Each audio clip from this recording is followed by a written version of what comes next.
Ah oui, vidéo spéciale surprise Tinasuka. Pour n'avoir battu la vidéo dans la Tinasuka.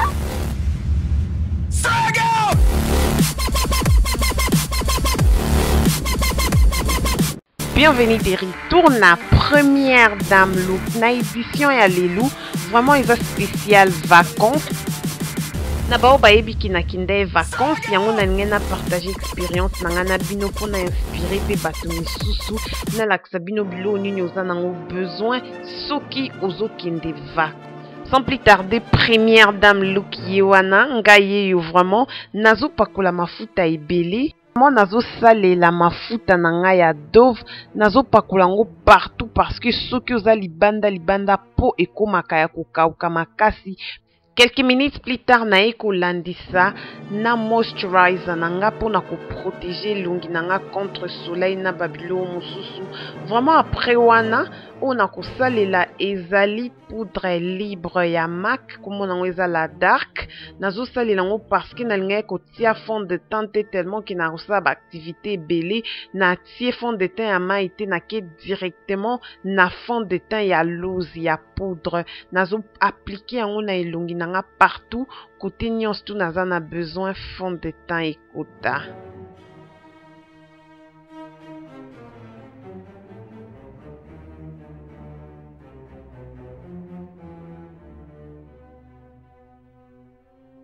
Pour na ko protéger ba lèvre nanga nazo appliquer MAC o ezaneti brillant moko ya lèvre transparent juste pour na ko protéger ba lèvre nanga epasuka te ezwa ba blessure te contre ba mopepe o eza Revlon. Voilà nazo appliquer yango brillant lèvre ya Revlon yango wana epesanga look moko boye vraiment ya pété Revlon nanga nde na saleli.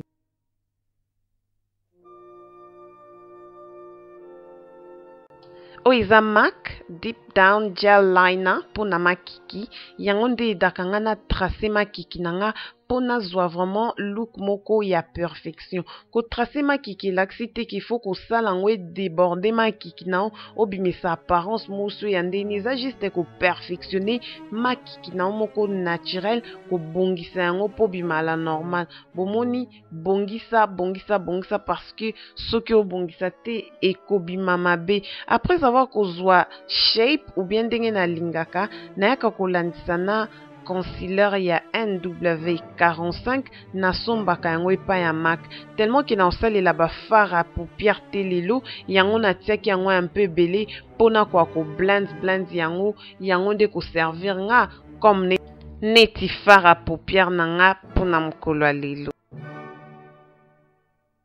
Alors soki yo poza neti nga olinga koyeba mingi video ofo otala ngo tina suka parce que na suka bokomona nga nde na konager na kati ya ebale mama na ngai lata tricot parce que malili ekozwa we ebele.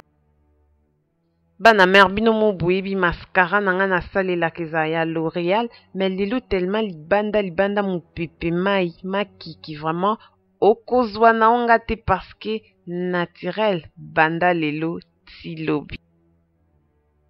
En passant déjà na pesi bino bambote ba gros bisous batnyos balanda première dame look maman comme star à papa na kati ya ndako. Nayi kosalela concealer à NW45 na se ya misu mpona ko éclairer elongi nanga mpona kongingisa elongi nanga kopesa nga glow tellement dans a libanda na tiaki fond de teint ya maïté mais oyo nde ekoya ko jouer carte ya suka.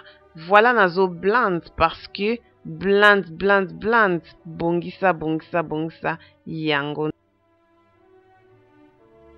nango ayebisaki oke ba noir ba bronza te mama e yango wana sun kiss naye kopakola yango juste mpona ongalisa elongi nzoto partout na obima libanda e peut-être pe na bronze.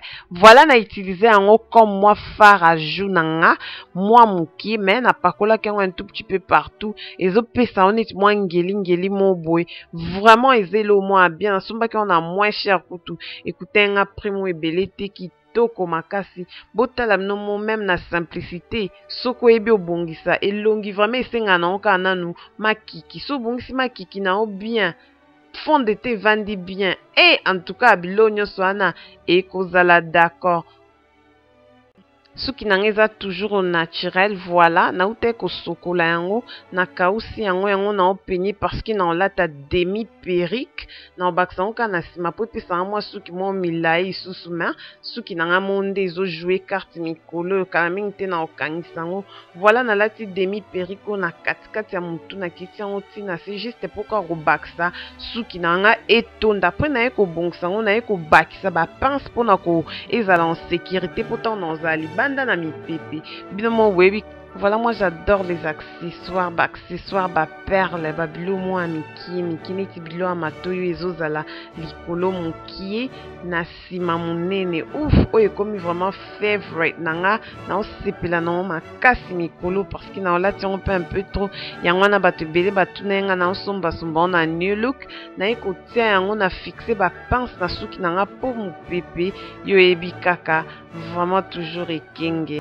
Na suka video na oseksamno makasi na olaksamno elomo bwe na bombi na oloba sikote accessoire nanga anyway sapatu sandal nanga ilamba na late na sombaki en misu na Top Shop. Kobo santende ko moi si ko thumbs up ko aimer vidéo o soko sepila soko esala o bien aimer vidéo oyo parce que yango ndezo laksa support na bino pe envers ngai bo aimer ba vidéo ezo sala nga bien na lati ba lunette nanga e bino mo boyebika moi libanda e to bomana.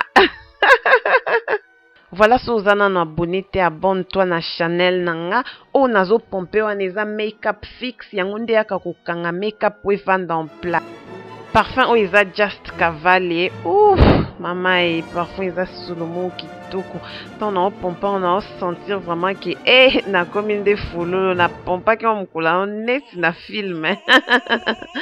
Juste pour bosika. Vraiment ma futa nanga ezaki na sac nanga na oyebisa mno pourquoi parce que soko ke libanda oke na mai obimi bwe makole komo mabele net mtauti Kishasa. Est-ce que vous êtes là? Bozawana, voilà ma première dame. Bisous Nabino. Botala Luka Sukande Nabimaki. Simple, vraiment bien. Suki nanga en place. Chapeau nanga ezaki wana. Maquillage mo ezuinga même pas coûte 10 minutes. Mais nataya ki yango motema yango wana na lingi bino mingi. Soza mtolinga ba problème te. Tika otala vidéo à partir à awa. Mais suki oza mtolinga koyeba bilo ya mike. Yaka landanga tokende yaka tokena mai voilà tokei. Oye peko mama eyo amatata te yo penza yoko eyo voilà mukola liboso na bete ndo sko lisolo e malili ezaki ya mopepo wapi mama na ngai toki kuna moya ko tolati na bilamba mais mopepe toujours tosali na biso ba photo totambola na sa maime. Deuxième jour nde troisième jour na week-end mo ezaki na rendez-vous parce que ezaki bien nazalaki entre France na Belgique nazalaki na La Panne Dunkerque nazalaki na Bledine vraiment elekaki kitoko babisika na kende soki polingi okende mokomso contacte nga na opesa ba adresse et tout ça na yebiso pe ba restaurant nini kota bien kotoko oki ovisite. Juste ka komona mai nature babisika mwa bien vraiment air mo pe relaxaka efungola ba idée hein et ça la bien nga na sepela nanga nango. Voilà, j'espère que vous avez enjoy bomoni na meme mafuta nanga parce que tant na bimé libanda makole komenga okanisa mutu moko auti onika fufu na machine à fufu yango wana mafuta nanga ezalaki toujours na pointe po nakende so mwa promenade po makolo nanga ezala toujours neti ya première dame.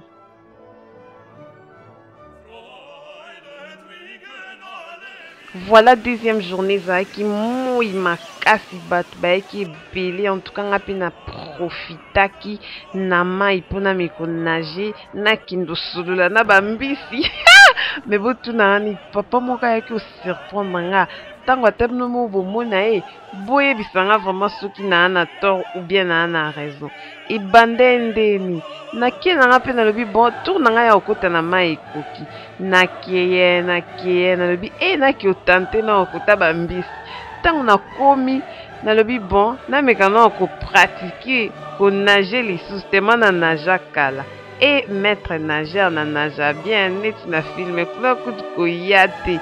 Bon botala nakomi na mpe na kati ya mai na bandi nango meka aventure mais eloko moko esurprenaki nga mama na ngai ye botalelanga likambo ekomela nga vraiment na kati ya mai mais biloka boye pourquoi nakini ezala tala makambo yango tala na papa vraiment mama papa bino papa bino aza papa bino otambola boye mama na ngai ofu ezala papa bibotala nakini boye babeleli ndoki lataka elamba ntango oya bakutu next time boniko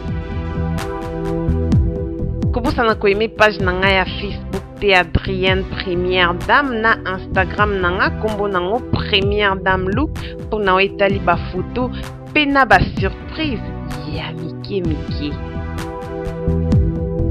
Merci na mno nyonso bato bolandi video depuis ebandeli ntina suka wana ezalaki expérience na nga kobosana te soki opo olekisi stand na yo moko quelque part mpe ya bien olinganga mpe na visite tindelanga message vraiment ti ntango tokuta next time nzambe apambola bino balobi Première Dame Look maman akomi star a papa na kati ya ndako avec Première Dame Look.